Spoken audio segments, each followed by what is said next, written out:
సూర్యాపేట జిల్లా హుజూర్ నగర్ నియోజకవర్గంలోని రామాపురం రామాలయంలో బీజేపీ నియోజకవర్గ ఇన్ఛార్జ్ చల్లా శ్రీలతారెడ్డి స్వచ్ఛ భారత్ కార్యక్రమాన్ని చేపట్టారు. పిచ్చి మొక్కలతో నిండిపోయిన రామాలయాన్ని పరిశుభ్రం చేశారు.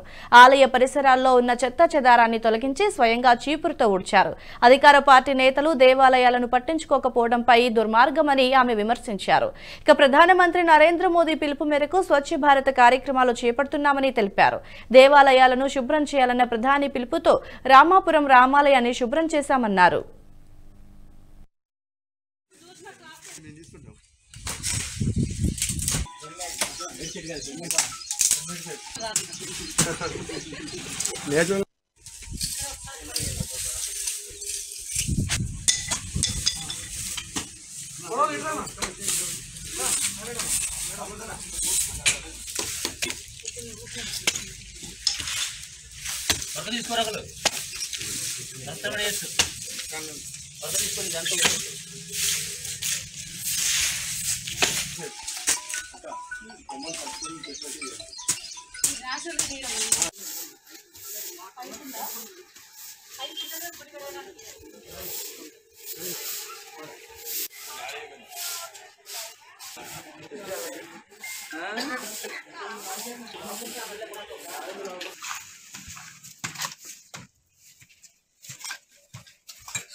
ఈ వీడియో మీకు నచ్చినట్టయితే లైక్ చేయండి, 10 మందికి షేర్ చేయండి. అలాగే కామెంట్ల రూపంలో మీ అభిప్రాయాలను మాతో పంచుకోండి. Nationalist hub group of channels ను సబ్స్క్రైబ్ చేసుకుని తెలుగునాట జాతీయవాద జర్నలిజాన్ని ప్రోత్సహించండి. ఈ వీడియో కింద ఉన్న బెల్ ఐకాన్ పై క్లిక్ చేయడం మర్చిపోవద్దు.